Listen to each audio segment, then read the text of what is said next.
Good morning everyone, welcome to this week's weekly briefing. Just a few items to share this week. I hope this message finds you all well as we steadily recover from what's been a terrible year, hasn't it? Fingers crossed that those COVID variants don't take hold. I think we're all watching the news anxiously in the last 24 hours. But on a much brighter note, here is the news from school this week. First of all, a continuation of the message I gave last week. Mayfield Together, our refreshed fundraising group, is meeting next Wednesday, the 19th of May at 6:30 in school. Come along, we'd love to see as many people as possible. You are all welcome to join the group. We're going to sit together, have a laugh, get to know each other, and in doing so, set out one or two dates for events, and just go over one or two priorities that we have for the year or so ahead. If you're thinking of joining the group, now is the right time because, again, we're refreshing and a second beginning after the COVID break. So come along Wednesday 19th of May at 6:30 p.m. in school.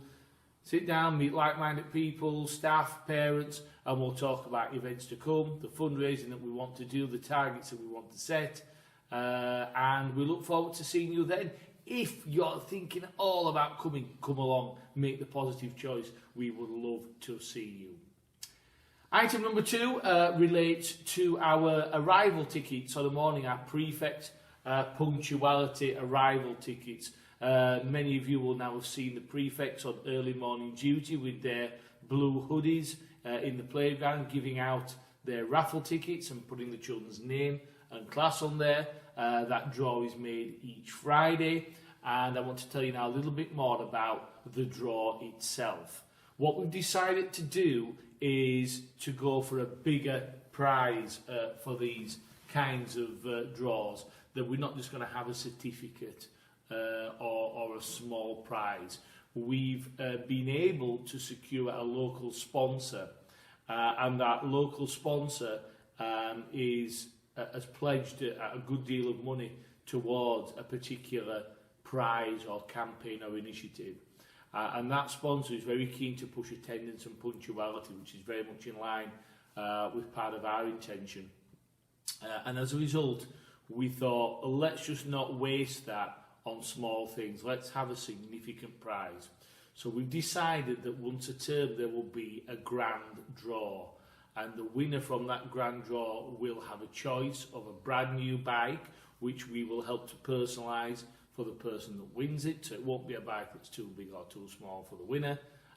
It will be a more personalised bike, a brand new bike, or it will be a family attraction ticket to one of the local attractions in Blackpool, which again is, by the time we pay for that, it will be virtually the same cost as it would be for a bike, and that will be for the winning family, the winning children, to state what they would like. So that's a big prize and a big commitment every term, but as such, it's one prize. There aren't going to be 10 winners, there will be one. And we think that's something that's important for this. We don't want them all to simply be a certificate or a card or a badge. It needs to be something bigger because we want to show how important that punctual arrival is. So each Friday there is a draw. From that, 4 raffle tickets are pulled out. And then those 4 raffle tickets at that stage don't win anything. They go into the grand draw. So if you like, it's the draw before the draw, but you've got to be in it to win it. So every Friday 4 raffle tickets come out, and they then have entry into the grand prize draw at the end of this term. Now we'll see how that works and we'll see how that goes, and if it works fine, we're going to continue with that for the foreseeable future. So basically your part in that is be here for 8:55. After that it is late, it's no good being here after that. You need to be here for 8:55. You have a chance then of getting your punctuality ticket. You can get up to 5 a week. You'll be in the draw up to 5 times and have a greater chance of being pulled out and a greater chance, therefore, of winning the big star punctuality prize at the end of term. Okay, and the last item I want to make mention of this week are fidget items and fidget toys, whatever you want to call them. One's in particular called poppets. And they you always have crazes in school. I know when I was younger, football stickers were everywhere and marbles and these sorts of things. And as head teacher, you watch crazes come and go. And the latest craze is these fidget items called poppets. And initially you think, well, okay, right, so 1 or 2 have them and a few more have them, and then eventually it leads to fallouts. It always does. So we're just about at that point, I think, now, where 1 or 2 are getting a little bit fractious about, I've got this, you've got that, it looks like this, mine's better, mine's this, and it's just a few areas across school, so it's time to say no, they need to stay at home. So I've instructed the staff through school to say, if you see them in school, the children have to take them home at the end of the day and keep them at home. You always get the same cycle. Excitement, bring them in, who's got what, and then it leads to fallout. And we're just about at that moment in just a few areas in school, so I think it's time to say, let's keep those items at home.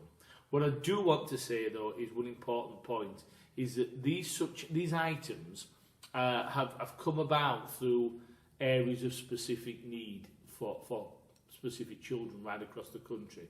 And there will still be 1 or 2 children through school who may have fidget items, such as that, to hand. Now, that will continue to be the case, and that's not a contradiction in our policy.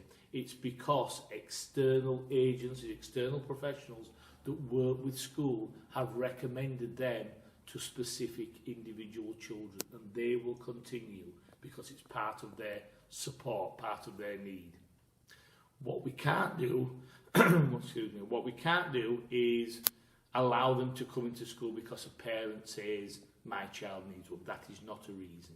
That's not something that we would allow. Or anybody else external that isn't linked to school. It comes through our own external support that we work with, that give us advice professionally on what's right for a child. So it won't simply be, my child needs to have one. It wouldn't be allowed, okay? We're saying they're not to be in school, but there are 1 or 2 children who, as part of our support for what they need and our advice taken from external professionals, mean that they might have access to that. And that's our consistent line on that, okay? So just for clarity. And that's about it, really. Three news items this week. I'm about to head off on our next Year 5 field trip, which is exciting to be out there and to get our new curriculum out into the local community, which I'm really looking forward to. I hope it doesn't rain. We were very lucky early in the week when we took the first Year 5 class out on that. We've got some more theme days next week, which is great. So things are going well. Things are exciting, good times ahead, and fingers crossed that the worst of the COVID days remain behind us. Onwards and upwards. Have a nice weekend, and we'll speak together again next week.